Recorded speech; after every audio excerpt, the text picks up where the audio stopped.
इस पैनल में मेरे साथ मौजूद हैं जाने माने लेखक, पत्रकार, साहित्यकार और देश के सूचना आयुक्त उदय माहूरकर जी। मैं सभी लोगों से कहूंगा कि एक बार तालियां बजाकर उनका स्वागत करें। चर्चा हम करेंगे अपने सेशन में और शुरुआत करेंगे क्योंकि बहुत सारा साहित्य, आजादी की लड़ाई, स्वतंत्रता सेनानी, बहुत सारे लोगों के बारे में उदय जी ने लिखा है और बहुत सारे ऐसे लोग हैं जिन्होंने आजादी की लड़ाई में बहुत बढ़ चढ़ कर योगदान लिया। तमाम ऐसे स्वतंत्रता सेनानी हैं जिन्होंने अंग्रेजों को भगाया, कई ऐसे लोग हैं, लेकिन इतिहास में उन्हें कोई नहीं जानता है। आज हम इस मंच के माध्यम से उदय जी से पूछेंगे और उदय जी बताएंगे कि उन लोगों का क्या क्या योगदान देश में रहा है, देश की आजादी में रहा है, देश को आगे बढ़ाने में रहा है। उदय जी, आपका इंडियन न्यूज पे बहुत बहुत स्वागत है। चूंकि आप पत्रकार हैं, लेखक हैं, साहित्यकार भी हैं, लेकिन आपकी जो लेखनी है वो सबसे ज्यादा खोज के तौर पर जानी जाती है, खासकर ऐसे चेहरों के बारे में, ऐसी शख्सियत के बारे में जिन्हें कोई नहीं जानता, जिनका आजादी की लड़ाई में बहुत योगदान रहा है। मैं आपसे जानना चाहता हूं कि तमाम लोग, क्योंकि देश जानना चाहता है कि ऐसे कौन से वो चेहरे हैं, ऐसा कौन सा वो नाम है जिनके आजादी की लड़ाई में, जिन्होंने नाम तो बहुत कुछ किया है लेकिन जानता नहीं है, हमारी जनरेशन नहीं जानती है, हमारे युवा नहीं जानते। माइक ऐसे लोगों की संख्या बहुत बड़ी है जी, पर एक अहम बात पे मैं आपका ध्यान खींचने का प्रयत्न करूंगा जी। देखिए, आजादी के बाद सावरकर ने यह कहा था, वीर सावरकर ने, कि जिन्होंने अहिंसा के माध्यम से देश के लिए लड़ाई लड़ी उनको भी श्रेय जाता है, जो क्रांतिकारी थे उनको भी श्रेय जाता है। इससे विपरीत हुआ जी। हमें ये कहा गया कि हमने आजादी बिना ढाल, बिना तलवार के ली। अब ये कितना बड़ा दुष्प्रचार था जी। इसका समय बड़ा जो प्रमाण है वो खुद क्लेमेंट एटली, जो प्राइम मिनिस्टर थे 1947 में, जिन्होंने हमें आजादी दी जी, उन्होंने खुद ने दिया है इसका प्रमाण। 1956 के अंदर क्लेमेंट एटली भारत में आए, जब वो प्रधानमंत्री नहीं थे जी, ब्रिटेन के, और पीबी चक्रवर्ती नाम के एक्टिंग गवर्नर थे बंगाल के, उनके घर पे रहे। चक्रवर्ती थोड़ा सा जानना चाह रहे थे कि भाई किस कारण आपने आजादी हमको दी, इटली जी हमें बताइए जी। तो पहले दिन तो उन्होंने अवॉइड कर दिया। दूसरी बार पूछा क्योंकि उनको जवाब बड़ा कंट्रोवर्शियल था, उनको मालूम था ये बात। यहां पे कांग्रेस की सरकार थी भारत में। उन्होंने कहा, देखिए 3 प्रमुख कारण हैं जिसके वजह से हमको भारत छोड़ना पड़ा। एक, नेताजी सुभाष चंद्र बोस का आजाद हिंद फौज द्वारा जो पूरा प्रयास हुआ वो। देखिए, उस टाइम पे आजाद हिंद फौज हार चुकी थी, उनका कहना है, फिर भी उसका प्रभाव इतना था। ठीक जी। सेकंड था कि जो सोल्जर्स, देखिए समय बड़े योगदान सेकंड वर्ल्ड वॉर में एलाइड जो फोर्सेस थी उनके विक्ट्री में था भारत के सोल्जरों का। तो भारत के सैनिक जो वापस आ रहे थे वो भी उनको संकेत दे रहे थे सरकार को कि भाई, ब्रिटिश सरकार को कि भाई आप जाइए, अब हमने आपकी लड़ाई लड़ ली, आप जाइए। और तीसरा उन्होंने कहा कि 1946 में नेवी की मीटिंग हुई थी जो मुंबई डॉक से शुरू हुई थी और करीबन 20 पोर्ट पे फैली थी। उन्होंने कहा यह आखिरी संकेत था हमारे लिए कि हमें देश छोड़ना पड़ेगा। तो उनसे यह पूछा गया कि कांग्रेस और गांधी जी का रोल कितना था। तो उन्होंने, चक्रवर्ती लिखते हैं कि उन्होंने अपने होठ ट्विस्ट करते हुए कहा, मिनिमल, कम से कम। अच्छा। हाँ, उन्होंने कहा कि 1942 के बाद में कांग्रेस का कोई ऐसा प्रभाव था ही नहीं जिसकी वजह से हमको देश छोड़ना पड़े। तो ये इतिहास हमें पढ़ा ही नहीं कि आज भी देखिए ये चीजें हिस्ट्री में अंकित हैं। हिस्ट्री ऑफ बंगाल जो किताब है जिसके एडिटर आरसी मजूमदार थे, उन्होंने इसको किया हुआ है, ये अवेलेबल है। मैं कोई नई बात नहीं कर रहा हूं, लेकिन इससे देश वंचित है। लेकिन खरगे तो कहते हैं, कांग्रेस के राष्ट्रीय अध्यक्ष कहते हैं कि साहब बीजेपी का या संघ का कोई योगदान नहीं रहा और कांग्रेस ने लगातार आजादी के लिए बलिदान दिया और कांग्रेस के कारण, उन्हीं बलिदान के कारण ये देश आजाद हुआ। कांग्रेस की परिस्थिति खराब हो गई है जी। कांग्रेस मूसल तुष्टिकरण नाम की जो बीमारी है उससे पीड़ित है। उसका कोई रास्ता है नहीं।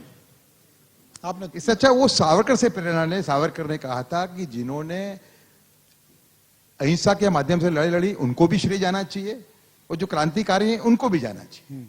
मेरे ख्याल से खड़गे उनसे अगर प्रेरणा ले तो ज्यादा ठीक रहेगा। आपका एक स्टेटमेंट है, आपका एक बयान है। और दूसरा एक और बात, देखिए गांधी जी की हत्या ये एक बहुत ही दुर्भाग्यपूर्ण हादसा साबित हुआ पूरे देश के लिए।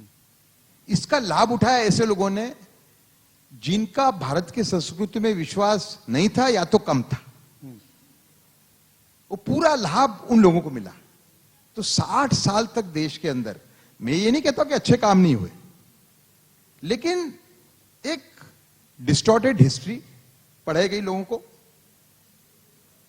एक संपूर्ण राष्ट्रवाद जो होता है, देखिए हम स्कूल के अंदर एक प्रतिज्ञा करते हैं कि सभी भारतीय मेरे भाई बहन हैं, कि कोई भी देशभक्त अगर व्यक्ति है तो उसको उस स्पिरिट में देश का नेतृत्व करना चाहिए। वैसा नहीं हुआ।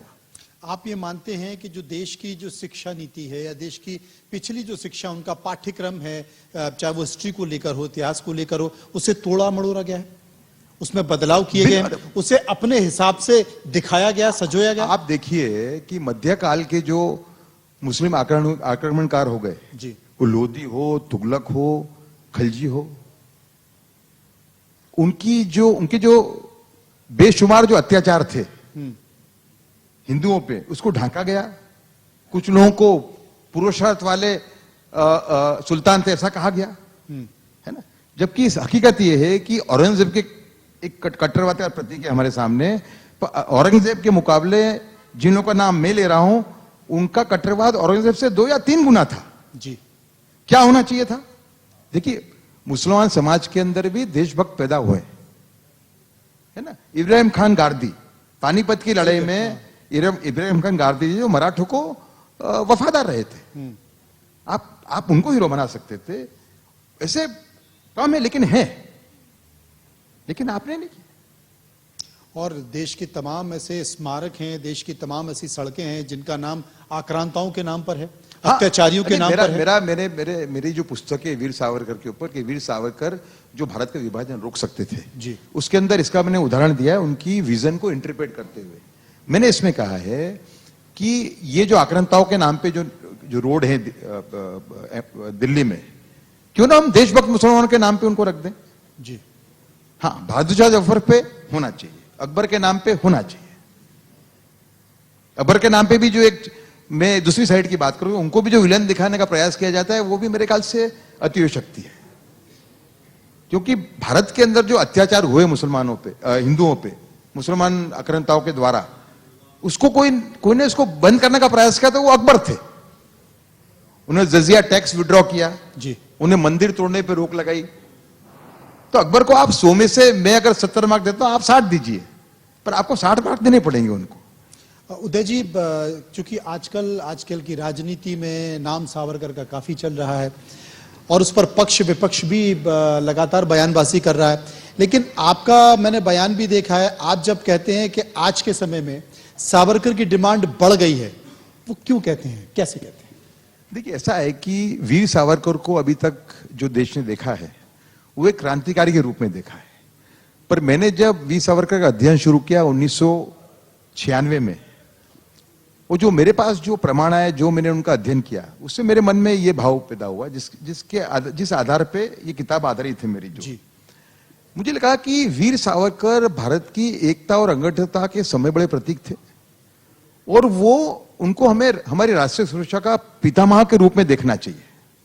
एक मेरा लेख भी है जी, मैं जब इंडिया टुडे में था, डेली के अंदर मेरा लेख है कि अगर महात्मा गांधी देश के राष्ट्रपिता हैं तो वीर सावरकर हमारी राष्ट्रीय सुरक्षा के पितामह हैं। अच्छा, तो क्यों? इसलिए कि जो भी आपत्तियां भारत की राष्ट्रीय सुरक्षा पे आई गए 70 साल में, 75 साल में, उनकी सबकी भविष्यवाणी वीर सावरकर ने आज से 60 से 80 साल पहले कर दी थी। वो आसाम हो, चाइना हो, पाकिस्तान तो है ही, और उससे हमें नुकसान क्या हो।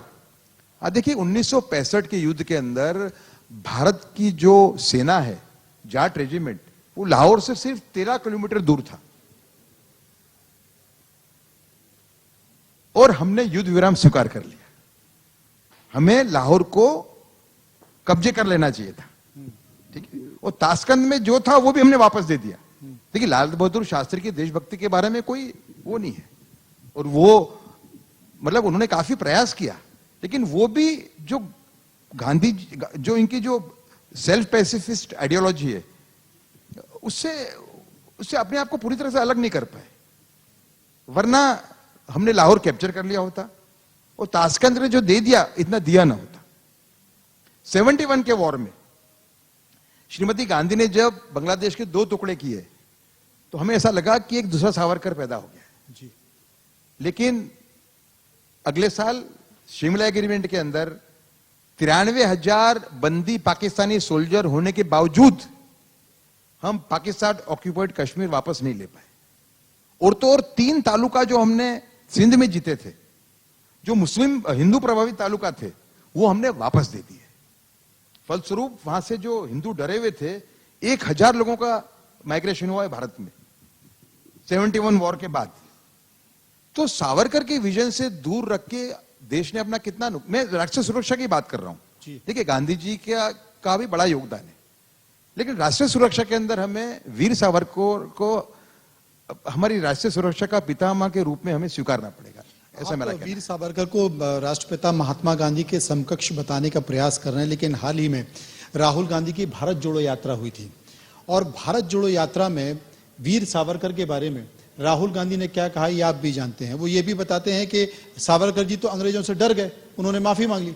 देखिए, सावरकर के सामने जितने भी आक्षेप हैं सब के सब गलत है। अगर हमारे पुस्तक पढ़ोगे तो आप, अगर आपका माइंड ओपन है, आप इस बात को स्वीकार लोगे। देखिए, माफी की बात करें, छत्रपति शिवाजी महानायक है देश के, जी है ना, चाणक्य नीति के समय बड़े प्रैक्टिशनर, ठीक है। छत्रपति शिवाजी ने अपने 36 साल के कार्यकाल के दौरान 5 माफी पत्र लिखे थे औरंगजेब को, चाणक्य नीति के भागरूप। उसमें 3 माफी पत्र के बाद में मराठा और मुगल की संधि हुई और तीनों 3 बार संधि शिवाजी ने ही तोड़ी, क्योंकि छत्रपति शिवाजी ने जो लक्ष्य रखा था वो था हिंदवी स्वराज्य का, और उसके लिए जो भी कॉम्प्रोमाइज करना पड़ता था वो करते थे।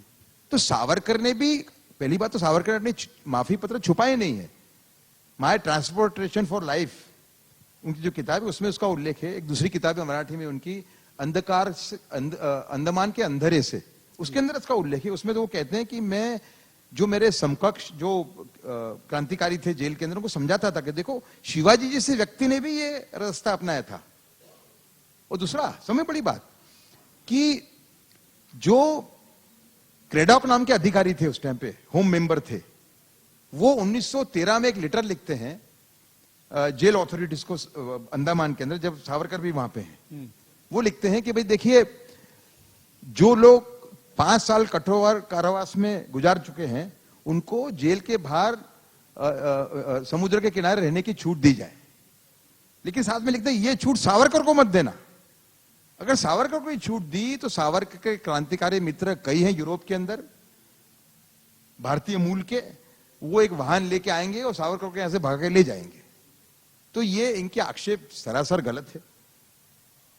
हिंदुत्व की बात करें तो वीर सावरकर के हिंदुत्व के अंदर राष्ट्रवादी मुसलमानों के लिए पूरी जगह थी। जी। जब 1939 के अंदर जब लखनऊ के शिया मुसलमानों ने एक प्रस्ताव पास किया कि जो भी मुसलमान गौ हत्या करेगा वो हिंदू मुस्लिम एकता का विरोधी गिना जाएगा, उस टाइम पे सावरकर ने उसको वेलकम किया उस प्रस्ताव को, और उनको लेटर लिखा कि ऐसे प्रस्ताव अगर आते रहेंगे तो हिंदू मुस्लिम एकता मुमकिन है। उनके हिंदू मैनिफेस्टो के अंदर स्पष्ट लिखा हुआ है कि आजाद भारत के अंदर सभी धर्म सभी जातियों को समान अधिकार होगा। एक स्टेप और आगे जाते हैं और कहते हैं कि अगर क्रिश्चियन और मुसलमानों की पूजा अर्चना में कोई अगर बाधा पैदा करता है तो सरकार उसमें हस्तक्षेप करेगी और इंश्योर करेगी अपनी पूजा अर्चना अपने तरीके से वो कर पाए।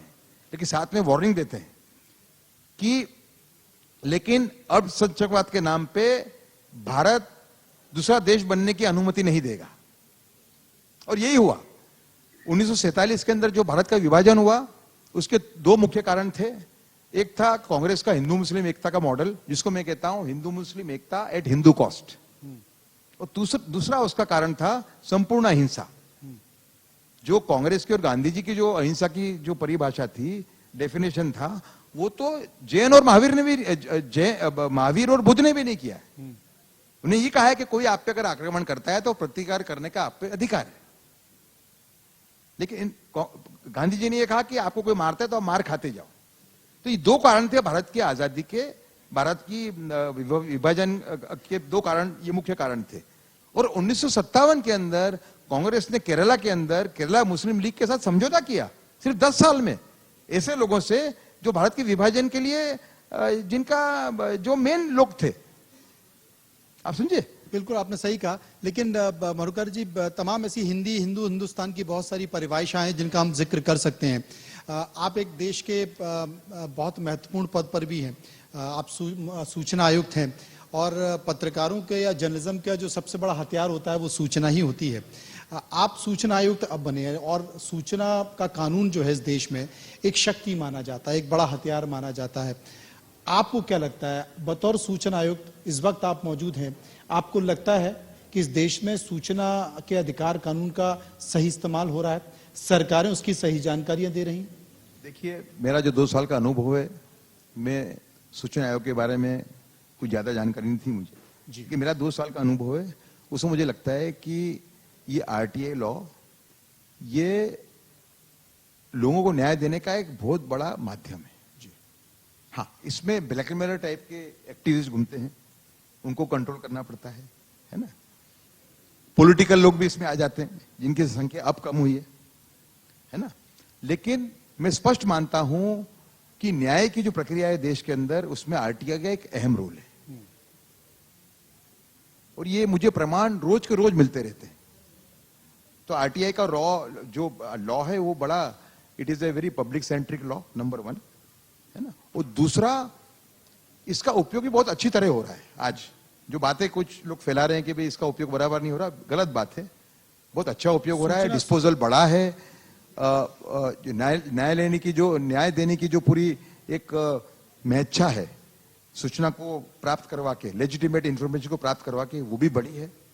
तमाम ऐसे राज्य हैं जहां पर सूचना आयुक्त कार्यालय में कर्मचारी नहीं है, कई सालों से उनकी भर्तियां नहीं हुई हैं। चूंकि कर्मचारी नहीं हुई हैं, वहां पर काम करने वाले लोग हैं, तो उनको सूचना नहीं मिल पा रही है। बहुत बार ऐसा देखा गया है, इतनी सारी आरटीआई पेंडिंग पड़ी हैं कि 20-20 हजार आरटीआई पेंडिंग पड़ी हैं, और लोगों को उस तरह से जो जानकारी चाहिए वो जानकारी नहीं मिला। आप जिस बात का जिक्र कर रहे हैं कि बहुत सारे लोग हैं जो गलत मानसिकता के आधार पर सूचना को पाना चाहते हैं, लेकिन ये भी सच है कि देश के तमाम ऐसे राज्य हैं जहां पर सूचना आयुक्त कार्यालय में या सूचना कार्यालय में उतने कर्मचारी ही नहीं है। उसको लेकर क्या प्लान कर रहे हैं? इस परिस्थिति को दुरुस्त करना पड़ेगा। मैं टिप्पणी जो कर रहा हूं वो केंद्रीय सूचना आयोग के संदर्भ में कर रहा हूं, लेकिन अगर जिन राज्यों में परिस्थिति है तो उसको दुरुस्त करना ही चाहिए। मैं स्पष्ट मानता हूं कि आरटीआई लॉ जो है वो एक पब्लिक के लिए हितकारी लॉ है, इसका जो डायरेक्ट असर है वो पॉजिटिव है समाज के लिए। तमाम ऐसे राज्य हैं, क्योंकि जब राज्यों में सुनवाई नहीं होती है तो फिर वो आपके पास पहुंचती है आरटीआई, वो आपके ऐसे नहीं, राज्य का दोनों का दायरा अलग है जी, ये इंप्रेशन गलत है। जो राज्य के सूचना आयोग है उनका एक अलग इंडिपेंडेंट दायरा है जी, उनका सेंटर से कोई लेना देना जी। सेंटर का काम है जो सेंट्रल मिनिस्ट्रीज हैं, वो सेंट्रल गवर्नमेंट से संबंधित डिपार्टमेंट से, उनकी आरटीआई हमारे पास आती है, स्टेट के नहीं आती। क्या इसको लेकर कोई एडवाइजरी जारी की जा रही है जो तमाम सूचना आयुक्त कार्यालय हैं उनमें कर्मचारियों की? हमारा कोई उसमें कोई रोल ही नहीं है जी, वो तो वहां की जो सरकार है उनको ये स्टेप लेने पड़ेंगे। बतौर सूचना आयुक्त और बतौर पत्रकार आप क्या मानते हैं? नहीं, देखिए, कुल मिला के जैसे मैंने कहा आपको कि आरटीआई का जो पूरा महकमा है वो हितकारी महकमा है लोगों के लिए, और न्याय देने का एक साधन है। आप समझो कि मेरे कोर्ट में रोज 2 या 3 आदमी रो देते हैं जी, उनको लगता है कि यहां से शायद न्याय मिल जाएगा हमें।